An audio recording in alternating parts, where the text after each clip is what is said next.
Bonjour à tous et bienvenue pour ce nouvel atelier Entreprendre proposé par la CCI Métropole de Bourgogne.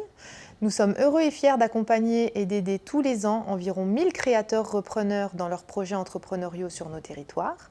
Dans ce cadre, nous proposons tous les mois nos ateliers Entreprendre pour que chaque entrepreneur, partout sur le territoire, puisse profiter gratuitement d'informations fiables pour construire son projet. Je suis Nadia Darif, conseiller en création reprise d'entreprise. J'accompagne au quotidien des entrepreneurs dans la structuration juridique de leurs projets. Je vais animer cet atelier aujourd'hui. Je serai appuyée par un membre de notre équipe dans le chat YouTube où vous pourrez poser toutes vos questions. Nous y répondrons directement dans le chat. Vous retrouverez sur notre chaîne YouTube des témoignages, ateliers, présentations de partenaires.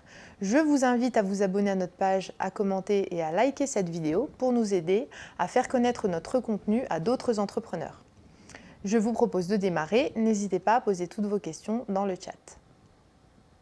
Alors, avant de démarrer, je vais vous présenter les objectifs de cet atelier. Donc, il s'agit de connaître et comprendre les principaux statuts juridiques pour lancer une activité commerciale, artisanale ou libérale. Je ne présenterai pas aujourd'hui les statuts spécifiques aux activités agricoles, voilà, puisque ce ne sont pas les projets que nous accompagnons. Donc, je vais vous parler du commerce, l'achat-revente, des prestations de services également commerciales, de l'artisanat et des professionnels libéraux. Donc, dans cette catégorie des professions libérales, nous retrouverons toutes les prestations dites intellectuelles, du type conseil, formation, etc. Je vais également vous présenter les principaux critères de choix, puisque nous verrons que chaque statut présente à la fois des avantages et des inconvénients. Donc nous allons nous servir de certains critères pour définir lequel sera le plus adapté à votre projet et à votre situation personnelle. Nous appréhenderons également les impacts fiscaux et sociaux du statut juridique, puisque chaque statut juridique vous fera entrer dans un régime fiscal, donc c'est ce qui concerne les impôts et taxes qui sont dus par l'entreprise, éventuellement par le dirigeant. Également le volet social qui correspond aux différentes cotisations sociales dont devra s'acquitter le dirigeant pour pouvoir bénéficier d'une protection sociale. Il s'agit vraiment de vous présenter le panorama de ces principaux statuts pour vous aider à comprendre en quoi consiste le statut et comment il va fonctionner. Bien entendu, vous ne ferez pas ce choix seul. Nous vous conseillons de vous rapprocher de professionnels de la création reprise d'entreprise, les chambres consulaires, mais aussi les avocats et les experts comptables. Le choix du statut intervient dans le cadre des étapes de la création d'une entreprise en fin de parcours. Donc c'est une question qui va avoir son importance en amont des formalités de création d'entreprise, puisque le statut juridique vous permet de donner un cadre légal à l'activité que vous allez exercer à titre indépendant. Donc ne vous précipitez pas sur cette question dès le début de votre projet. Il faut déjà étudier la viabilité de votre future entreprise et c'est à ce moment-là qu'il faudra définir un statut pour se lancer. Donc pensez à valider un business model cohérent, à réaliser une étude de marché qui vous permettra de vérifier le potentiel de votre activité, à en étudier la faisabilité financière, donc savoir est-ce que vous allez pouvoir financer votre projet et est-ce que l'activité sera rentable et vous permettra notamment de vous rémunérer, avant de vous préoccuper de cette question du choix du statut. Je vais commencer avec la présentation des principaux critères de choix. Donc, j'ai utilisé l'image de la balance puisque on va peser le pour, le contre de différents critères pour arriver au statut donc, qui sera adapté. Alors, j'ai précisé certains critères qui sont principaux, donc des critères classiques que l'on va forcément utiliser en pratique.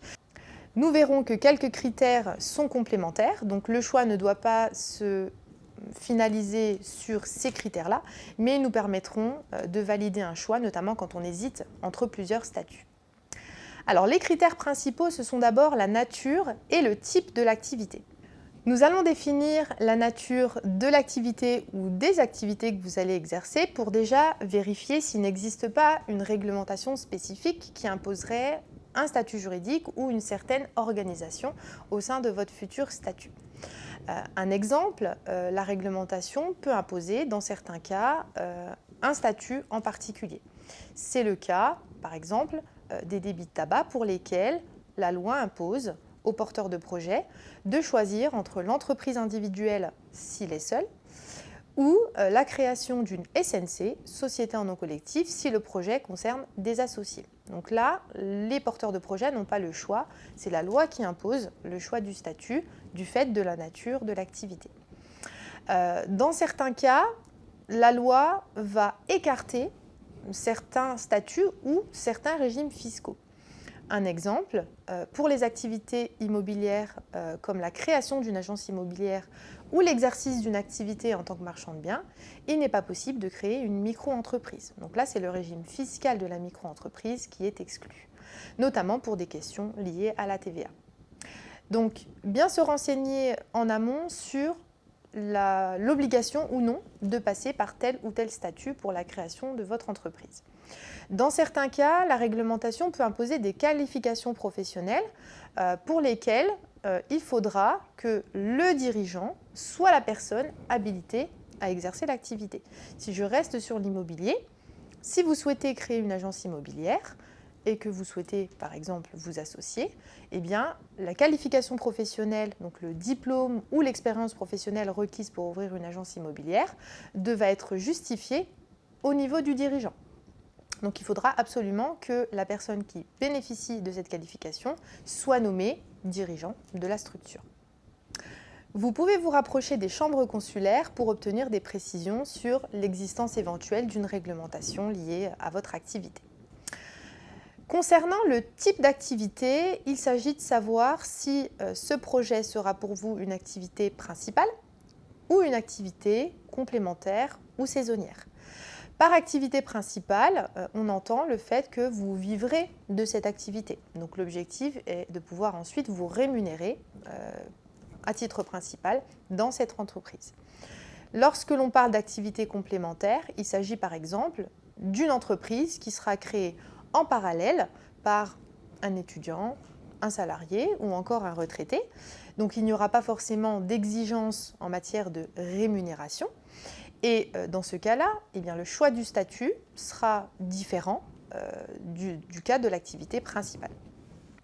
Attention, si vous êtes salarié ou fonctionnaire, veillez à vous renseigner sur votre liberté de créer ou reprendre une entreprise en parallèle de votre contrat.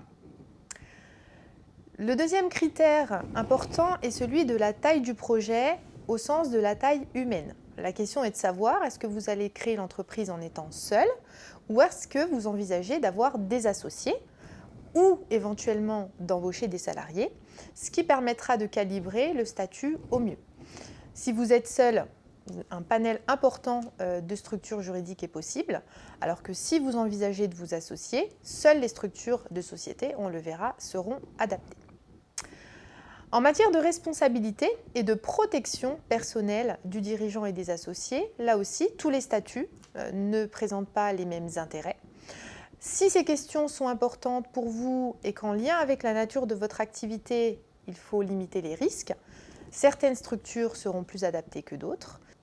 Le niveau des investissements et des charges est le dernier critère important, puisque nous écarterons par exemple la micro-entreprise dans un projet où il y aura des investissements lourds et beaucoup de charges de fonctionnement, alors qu'au contraire, une entreprise individuelle classique ou la création d'une société sera préconisée.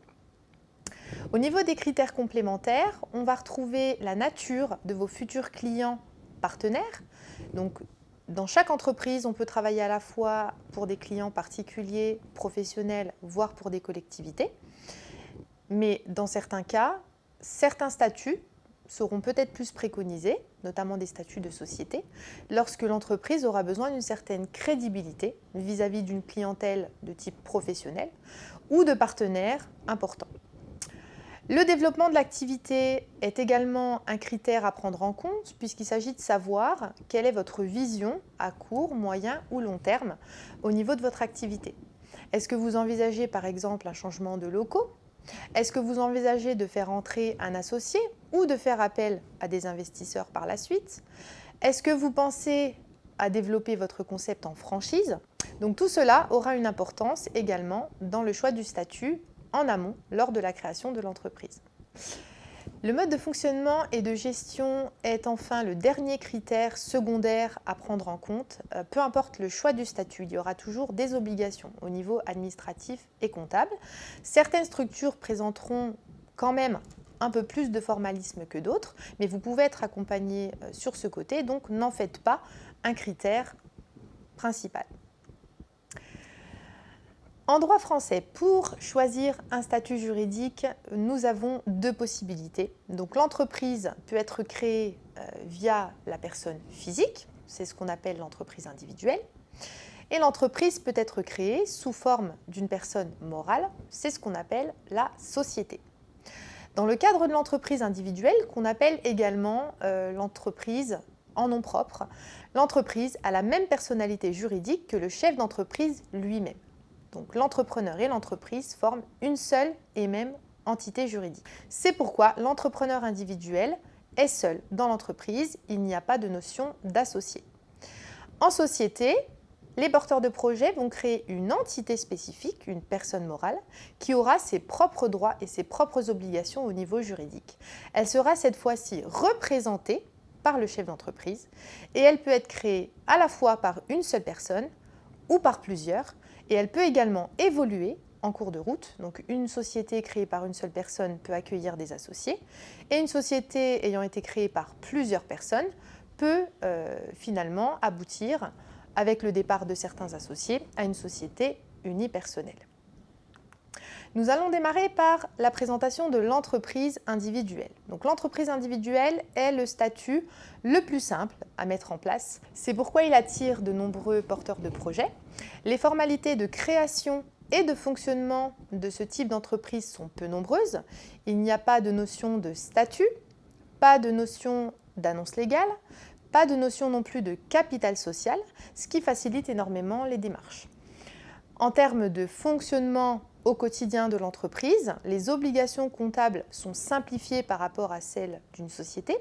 Il n'y a pas de notion d'approbation des comptes ni de dépôt des comptes au greffe du tribunal de commerce, comme on l'impose aux sociétés, on le verra par la suite. Donc une formule vraiment la plus simple possible pour un porteur de projet qui envisage d'exercer seul.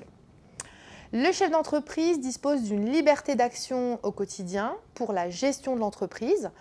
Il peut prendre ses décisions rapidement et n'a pas à formaliser ses décisions, contrairement là aussi au cas de la société. Donc attention, pas d'associé en entreprise individuelle.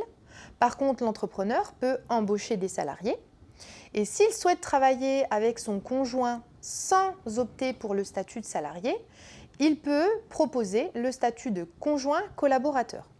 Donc, le statut de conjoint collaborateur est désormais ouvert à la fois aux époux mariés, aux partenaires pacsés, mais également aux concubins. Il permet au chef d'entreprise de faire travailler régulièrement dans l'entreprise le conjoint sans avoir à le rémunérer. Attention, ce statut n'est possible que si le conjoint collaborateur n'a pas d'activité indépendante par ailleurs et n'est pas salarié pour plus d'un mi-temps. L'intérêt de ce statut est de permettre l'entraide dans le couple, d'être déclaré légalement auprès des différents organismes pour le conjoint. Il permet également au conjoint collaborateur de cotiser pour la retraite et pour la formation professionnelle notamment. Au niveau de la responsabilité, une réforme du 14 février 2022 a créé un nouveau statut de l'entrepreneur individuel qui entrera en vigueur à compter du 15 mai 2022. Cette réforme a eu pour conséquence de supprimer l'EIRL. Ce statut unique d'entrepreneur individuel a la particularité de permettre la séparation entre le patrimoine personnel et le patrimoine professionnel de l'entrepreneur de droit, c'est-à-dire sans avoir à réaliser de formalités particulières. Pour les entreprises individuelles créées après le 15 mai, ce statut s'appliquera automatiquement. Pour les entreprises individuelles déjà existantes, la protection ne s'appliquera que pour les créances nées après le 15 mai 2022.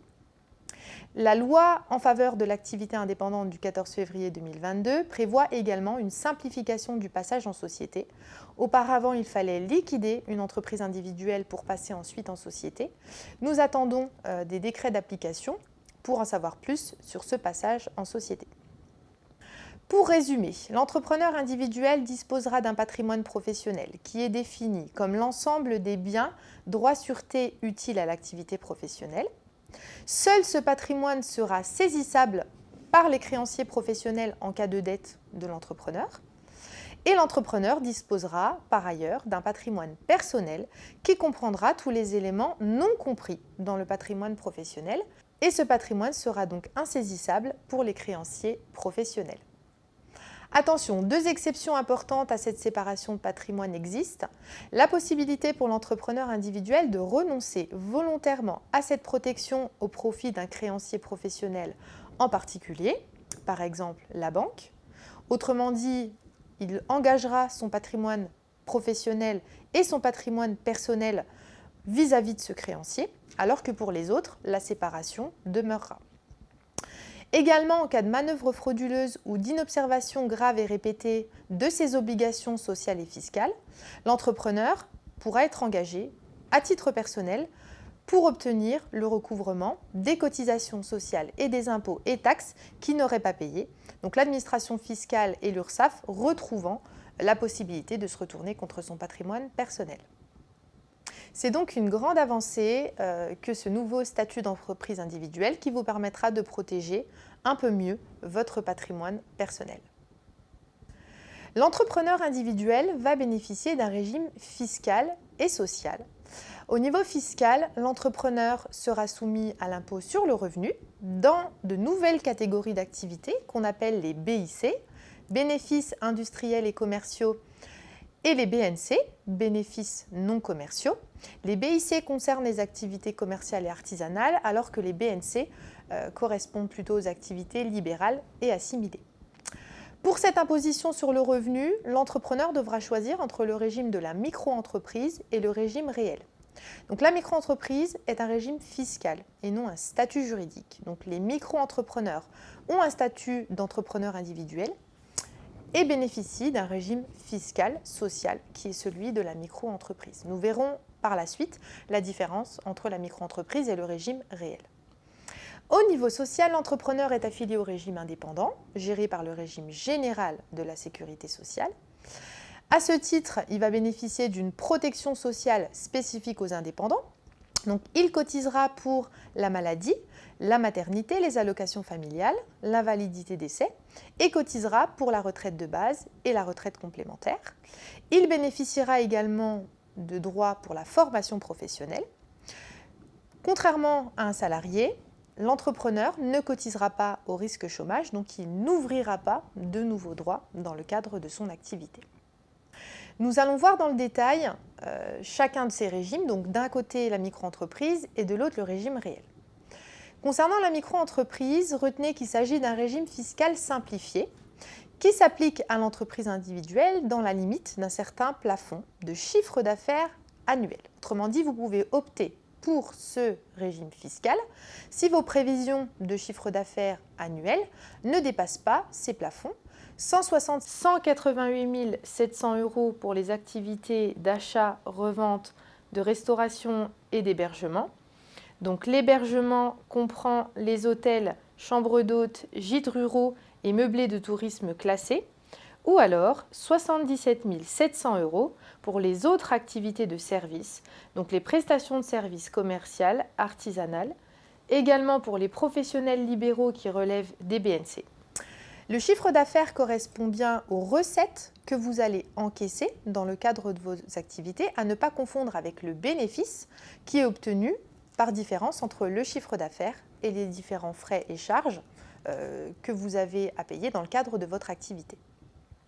Je vous ai dit que la micro-entreprise était un régime simplifié puisque le bénéfice qui va être imposé dans le cadre de l'IR, l'impôt sur le revenu, va être calculé de façon forfaitaire et non réelle. Autrement dit, on ne va pas vous demander de calculer par différence entre votre chiffre d'affaires et vos charges le bénéfice que vous avez réellement dégagé dans le cadre de votre activité. Donc, vous n'allez pas pouvoir déduire vos achats, frais, charges réels. C'est l'administration fiscale qui va se charger de calculer votre bénéfice. L'entrepreneur, chaque année, déclare son bénéfice de l'année précédente avec l'ensemble des revenus de son foyer fiscal dans la catégorie des BIC ou des BNC. Donc, comme il s'agit de l'impôt sur le revenu, il s'agit de la déclaration que vous avez l'habitude de remplir chaque année par rapport à vos revenus de l'année précédente. Donc, on va venir ajouter vos revenus indépendants dans les catégories BIC ou BNC. Si vous exercez à la fois une activité d'achat-revente et une activité libérale, eh bien vous ventilerez une partie de votre activité, donc l'achat-revente en BIC, et la partie libérale en BNC. C'est ensuite, après avoir fait votre déclaration, que l'administration fiscale appliquera sur votre chiffre d'affaires un abattement qui lui permettra de calculer votre bénéfice forfaitaire. Cet abattement dépend de la nature de votre activité. Il est de 71% pour les activités d'achat-revente, hébergement, restauration, 50% pour les activités de services commerciales et artisanales et 34% pour les activités libérales et assimilées. C'est donc le chiffre d'affaires après cet abattement qui est considéré comme votre revenu imposable au titre de l'activité. Si un commerçant déclare 10 000 € de chiffre d'affaires, l'administration fiscale va lui retirer un abattement de 71%. Il sera donc imposé à hauteur de 2 900 € de bénéfice forfaitaire au lieu des 10 000 € de chiffre d'affaires qu'il aura déclaré. C'est ce qu'on appelle le régime classique de la micro-entreprise. L'entrepreneur peut décider d'opter à la place pour un versement libératoire fiscal qui lui permettra, plutôt que d'attendre l'année suivante pour déclarer son chiffre d'affaires, de réaliser chaque mois ou chaque trimestre une déclaration du chiffre d'affaires avec paiement à ce moment-là d'un pourcentage du chiffre d'affaires au titre de l'impôt sur le revenu. C'est pourquoi on parle de versement libératoire. L'entrepreneur va chaque mois ou chaque trimestre payer l'impôt sur le revenu lié à son activité sur la base du chiffre d'affaires qu'il aura déclaré pour cette période. Le taux d'impôt sur le revenu dans le cadre de ce versement libératoire est d'1% du chiffre d'affaires pour les activités d'achat-revente, hébergement, restauration, 1,7% pour les activités de service et 2,2% pour les activités libérales. Dans ce cas, attention, les revenus provenant de cette activité devront quand même être déclarés l'année suivante car ils seront pris en compte pour établir votre revenu fiscal de référence et le taux d'imposition de votre foyer fiscal, puisque l'année suivante, les autres revenus de votre foyer seront également imposés. Une condition doit être remplie pour pouvoir bénéficier de ce versement libératoire en remplacement du régime classique. Il faut consulter votre revenu fiscal de référence de l'année N-2 par rapport à votre année de déclaration. Il faut vérifier sur cet avis de référence le nombre de parts de quotient familial présentes dans votre foyer cette année-là et multiplier le nombre de parts par un plafond qui est pour cette année de 26 070 € pour une création. En 2023, il faut vérifier votre revenu fiscal de référence 2021 et multiplier 26 070 € par part de quotient familial sur cette année 2021. Le total auquel vous allez arriver est le plafond, c'est-à-dire que votre revenu fiscal de référence ne doit pas dépasser ce total. Je vous donne un exemple. Si vous êtes célibataire sans enfant en 2021, vous avez une part de quotient familial. Donc votre revenu fiscal de référence 2021 ne doit pas dépasser 26 070 fois 1, donc 26 070 €. Si vous êtes en couple sans enfant, vous avez deux parts. Donc votre revenu fiscal de référence 2021 ne doit pas dépasser 26 070 €, soit 52 140 €. Cette option peut être renouvelée ou dénoncée en fonction de l'évolution de votre situation fiscale. Au niveau de la TVA, l'entrepreneur en micro-entreprise va également bénéficier d'un régime simplifié puisqu'il est automatiquement en franchise en base de TVA et ce jusqu'à un certain seuil de chiffre d'affaires qui correspond à 91 900 € pour les entreprises réalisant des activités de commerce, hébergement, restauration, ou 36 800 pour les activités de services et les professions libérales. L'entrepreneur en franchise de TVA ne facture pas de TVA à ses clients et ne la récupère pas. Donc, il va bénéficier d'un régime simplifié, donc il n'aura pas à faire de déclaration de TVA. Sachez qu'il est possible en micro-entreprise d'opter pour être assujetti à la TVA. En cas d'option, l'entrepreneur, dès son début d'activité s'il le souhaite, pourra se soumettre volontairement à la facturation TVA et il pourra dès lors la récupérer. Cette demande se fait directement au service impôt des entreprises et est valable pour 2 années civiles. Dans le cadre du régime fiscal réel, l'entrepreneur va déclarer cette fois-ci son bénéfice réel, qui sera imposé au titre de l'impôt sur le revenu, toujours dans les catégories BIC ou BNC, en fonction de son activité. Dans ce cas, il pourra prendre en compte ses dépenses, notamment les achats et les charges qui sont liées à son activité, contrairement à la micro-entreprise. En contrepartie, il devra tenir une comptabilité pour pouvoir notamment justifier de ses achats et de ses charges. Il n'y a pas de notion de seuil de chiffre d'affaires pour l'application de ce régime et la TVA sera applicable automatiquement, sauf à l'inverse, option pour la franchise en base de TVA dans le respect des seuils que je vous ai présentés juste avant. En ce qui concerne le régime micro-social, les micro-entrepreneurs vont payer leurs cotisations sociales de façon mensuelle ou trimestrielle sur le chiffre d'affaires encaissé, sans régularisation. Donc chaque mois ou chaque trimestre, l'entrepreneur paye 12,3% de cotisation sur son chiffre d'affaires en cas d'activité de commerce, restauration, hébergement, 21,2% pour les activités de services et les professions libérales affiliées à la CIPAV, 21,1% pour les professions libérales non affiliées à la CIPAV et 6% pour les locations de meublés de tourisme classés.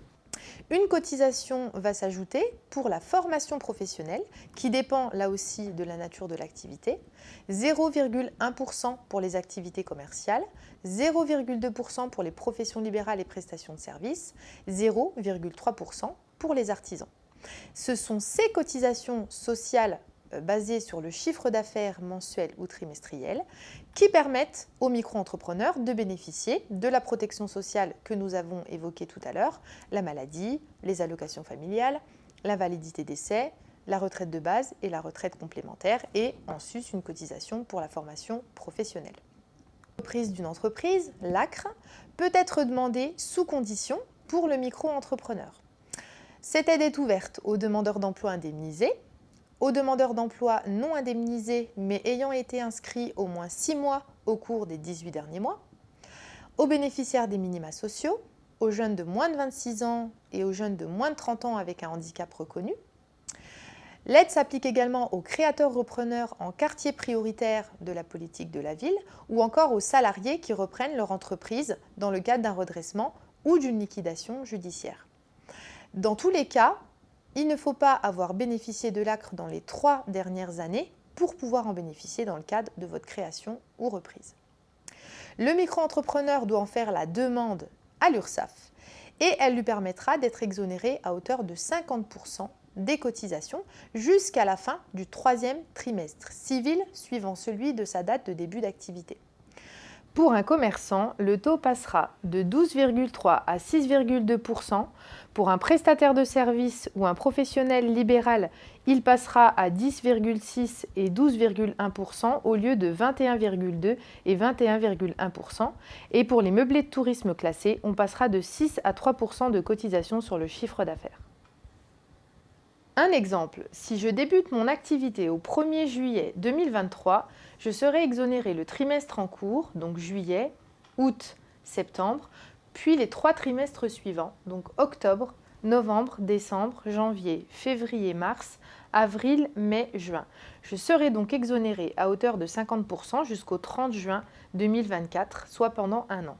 Si je débute mon activité au 1er septembre 2023, je serai exonéré le trimestre en cours, septembre, puis les 3 trimestres suivants jusqu'au 30 juin 2024, soit 10 mois. On vous conseillera donc, dans la mesure où vous le pouvez, de démarrer votre activité en début de trimestre afin de bénéficier au maximum de l'ACRE. Pour l'entrepreneur individuel au régime réel, le régime social est dit classique. Autrement dit, il paiera ses cotisations sociales, cette fois-ci sur le bénéfice de l'entreprise, à un taux d'environ 46%.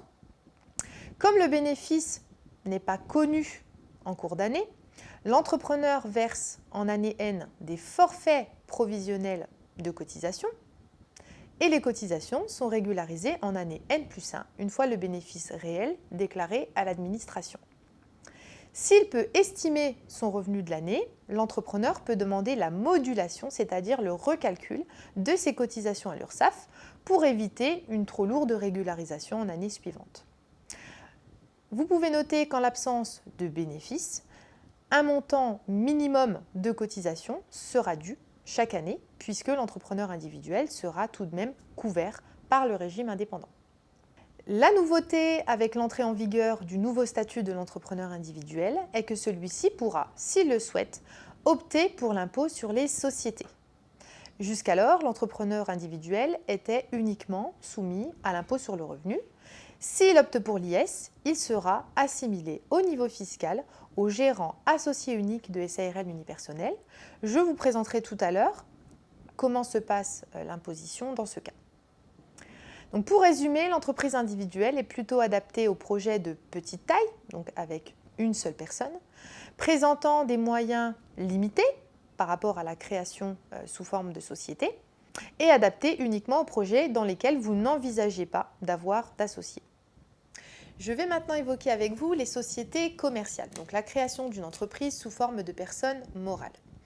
Je vais vous présenter les deux structures que l'on rencontre le plus en pratique, à savoir la SARL, Société à responsabilité limitée, et la SAS, Société par action simplifiée. Il existe d'autres formes de sociétés commerciales que je ne vais pas vous présenter, comme la SA, Société anonyme qui correspond aux projets de plus grande envergure, ou encore la SNC, Société en nom collectif, qui peut être créée pour tout type de projet, mais qui nécessite à la fois d'avoir au minimum un associé, et qui ne permet pas de vous protéger à titre personnel puisque les associés de SNC sont engagés personnellement de façon illimitée sur leur patrimoine personnel en cas de dette de l'entreprise. Je n'évoquerai pas non plus les sociétés civiles dont l'objet n'est pas d'exercer une activité indépendante de type commercial, artisanal ou libéral.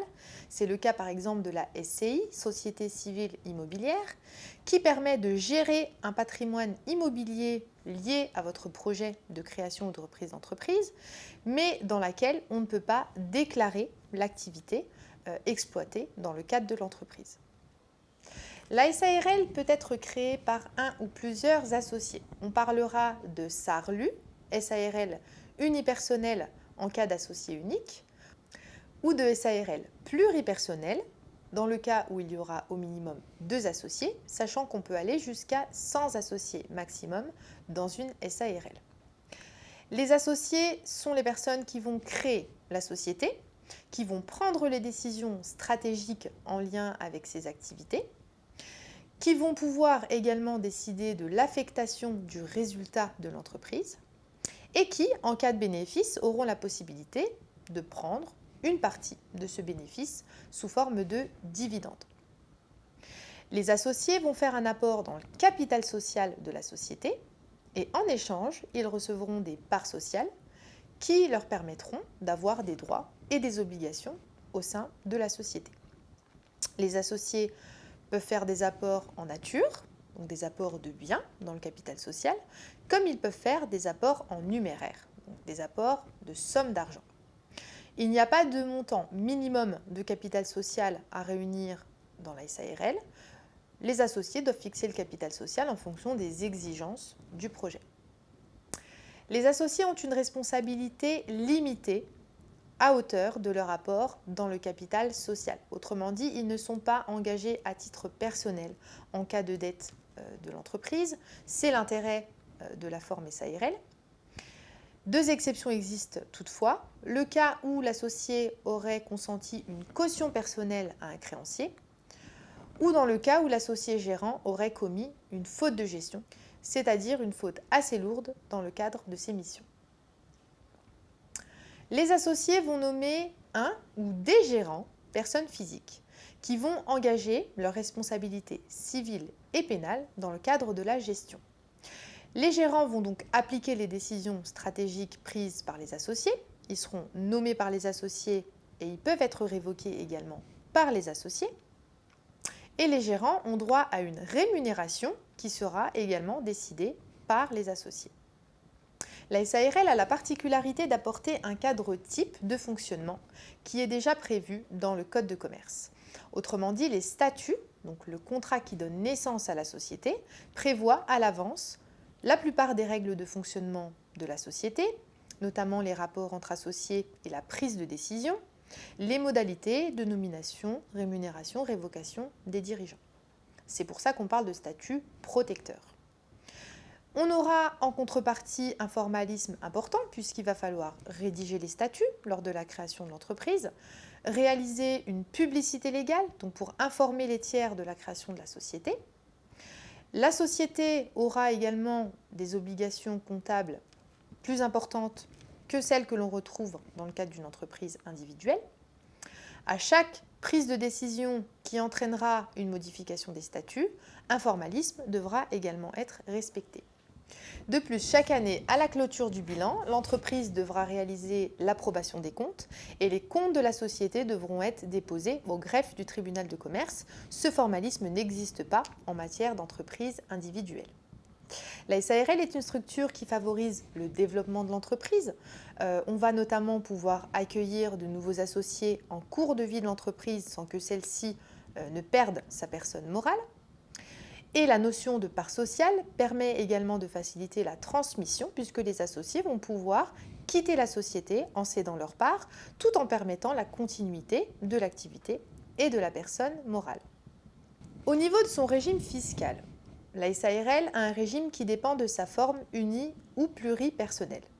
La SARL unipersonnelle n'est pas soumise à l'impôt sur les sociétés de plein droit. C'est le régime de la transparence fiscale qui s'applique automatiquement. C'est ce qu'on a tendance à appeler en pratique la SARL à l'IR.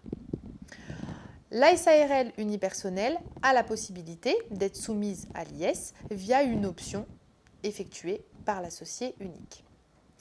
A l'inverse, dans le cas de la SARL pluripersonnelle, celle-ci est soumise de plein droit à l'IS. Il est possible d'opter pour l'IR uniquement dans les SARL de famille, c'est-à-dire les SARL créées entre conjoints, ascendants, descendants, collatéraux. Donc les ascendants sont les parents, les descendants, les enfants et les collatéraux, les frères et sœurs. Dans ce cas, l'option pour l'IR est valable sans limitation de durée. Et on peut revenir à l'IS par la suite. Dans les autres SARL, l'option pour l'IR est possible, mais uniquement pour les 5 premières années. Alors, quelle est la distinction entre une société SARL à l'IR et une SARL à l'IS? Dans le régime de la transparence fiscale, donc à l'IR, la société n'est pas imposée. Ce sont les associés qui assument l'impôt sur le bénéfice de l'entreprise dans le cadre de leur impôt sur le revenu. Chaque associé va déclarer une quote-part du résultat en fonction des parts qu'il détient dans la société. Si la SARL est unipersonnelle, l'associé unique déclarera l'intégralité du résultat dans les BIC ou dans les BNC, dans le cadre de sa déclaration annuelle d'impôt sur le revenu. Si la société comporte plusieurs associés, chacun déclarera une partie de ce résultat en fonction du nombre de parts. La rémunération versée au gérant, dans ce cadre, n'est pas déductible de sa part de résultat. À l'IS, c'est à l'inverse la société qui paye l'impôt sur son résultat courant avant impôt. C'est ce qu'on appelle le bénéfice avant prise en compte de l'impôt. Le bénéfice est ensuite taxé via un barème avec 2 taux. Un taux de 15% jusqu'à 42 500 € de bénéfice, puis 25% sur la part de bénéfice qui dépasse ce montant. Les conditions pour bénéficier du taux réduit d'IS à 15% sont les suivantes. Il faut que la société soit détenue à au moins 75% par des personnes physiques, que le chiffre d'affaires annuel hors taxe de la société ne dépasse pas 10 millions d'euros et le capital social de la société soit intégralement libéré, c'est-à-dire que les associés aient intégralement versé à la société le montant du capital qu'ils se sont engagés à souscrire. Le gérant et les associés, de leur côté, déclareront leur rémunération et leurs éventuels dividendes dans le cadre de leur déclaration d'impôt personnel, dans la catégorie des traitements et salaires pour leur rémunération et des revenus de capitaux mobiliers pour leurs dividendes. Ils seront donc taxés, là aussi, en fonction de leur foyer fiscal. Dans ce cas, la rémunération du gérant est déductible du résultat avant impôt. Pour résumer, dans le cadre de la SARL à l'IS, on a deux niveaux d'imposition. Un niveau au niveau de l'entreprise, c'est-à-dire que c'est la personne morale qui va payer de l'IS sur le bénéfice, et un niveau pour les gérants et les associés non gérants, qui paieront de l'IR sur leur rémunération, pour les gérants, et sur les dividendes, pour les associés. A l'inverse, de la SARL à l'IR, on a un seul niveau d'imposition au niveau des associés, qui paieront de l'IR sur leur quote-part de bénéfices, même non distribués, alors qu'il n'y aura pas d'imposition au niveau de la personne morale. C'est la plupart du temps un expert comptable ou un conseiller financier qui vous aidera à valider le choix le plus intéressant en fonction de votre situation fiscale personnelle et des perspectives de résultats de la société. Au niveau du régime social, sont concernés dans la SARL les gérants. On va distinguer le gérant majoritaire et le gérant qui sera égalitaire, minoritaire ou non associé. Le gérant majoritaire détient plus de 50% des parts de la société, seul, avec son conjoint ou avec ses enfants mineurs. Le gérant minoritaire détient, lui, moins de 50% des parts, seul avec son conjoint ou ses enfants mineurs. Le gérant égalitaire détient 50% des parts, seul, avec son conjoint et avec ses enfants mineurs. Le gérant non associé, par définition, ne possède pas de part sociale dans la SARL. Il faut noter qu'en cas de cogérance, on va additionner les parts des cogérants pour déterminer la nature de la gérance. Et ils seront tous affiliés au même régime. Quelques exemples. Donc A est le gérant et détient 60% des parts de la SARL. B n'est pas gérant, mais détient 40% des parts de la société. Donc il est uniquement associé. Dans ce cas-là, A est gérant majoritaire. A détient 60% des parts et n'est pas gérant. B est le gérant et détient 40% des parts. B est donc gérant minoritaire. A détient 60% des parts, B en détient 40% et ils sont cogérants. Dans ce cas, ils sont cogérants majoritaires car ils détiennent ensemble 100% du capital, donc plus de 50%. Dernier cas, A est le gérant et détient 50% des parts. Son conjoint, B, détient 50% des parts et n'est pas gérant. Dans ce cas-là, A est gérant majoritaire car il détient avec son conjoint 100% des parts. Une fois que l'on a déterminé au sein de votre SARL la nature de la gérance, on va voir un régime qui va dépendre pour le gérant majoritaire du régime indépendant, pour le gérant minoritaire égalitaire non associé du régime assimilé salarié. Pour le gérant majoritaire, dans le cadre du régime indépendant qu'on appelle également le régime TNS, régime des travailleurs non salariés, les cotisations sociales sont calculées sur la base de la part de bénéfice du gérant dans les sociétés non soumises à l'IS ou de la rémunération du gérant dans les sociétés soumises à l'IS. Leur taux est identique dans les deux cas, il est d'environ 46%, donc c'est le même taux que l'entrepreneur individuel qui est lui aussi rattaché au régime indépendant. Et ici également, une base minimale de cotisation s'appliquera même en l'absence de revenus puisque le dirigeant est affilié et qu'il est couvert. Dans le cas de la gérance minoritaire égalitaire non associée, on fait une distinction entre le gérant rémunéré et le gérant non rémunéré. Si le gérant est rémunéré, il est rattaché au régime assimilé salarié. Les cotisations sociales sont calculées sur sa rémunération et leur taux varie en moyenne autour de 80% de la rémunération nette. En l'absence de rémunération, il n'y a pas d'affiliation.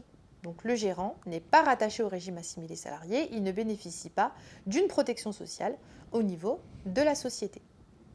Dans les deux cas, l'ACRE permet de bénéficier d'une exonération de certaines cotisations sociales la première année et elle est cette fois-ci attribuée de façon automatique par l'URSSAF, sans conditions liées à votre situation personnelle, mais toujours à la condition de ne pas avoir bénéficié de l'ACRE au cours des 3 dernières années. Les deux régimes, donc TNS et assimilés salariés, sont gérés par le régime général de la sécurité sociale, mais ils sont différents en termes de couverture sociale.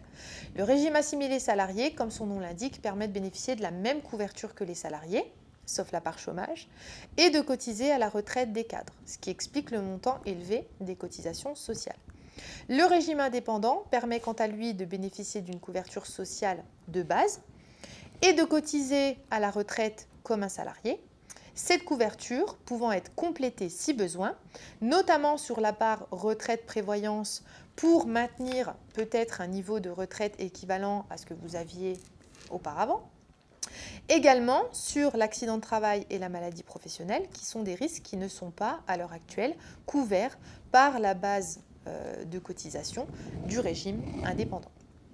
La SARL est donc un statut adapté à la plupart des projets de création ou de reprise d'entreprise, peu importe la taille de l'entreprise, que vous soyez seul ou à plusieurs, et peu importe les investissements, puisqu'on l'a vu, au niveau fiscal et au niveau social, on va pouvoir vraiment fonctionner comme une entreprise classique, on va pouvoir déduire les charges de fonctionnement de l'entreprise et pouvoir vraiment optimiser au mieux le régime fiscal et social grâce au choix que l'on va avoir entre l'impôt sur le revenu et l'impôt sur les sociétés.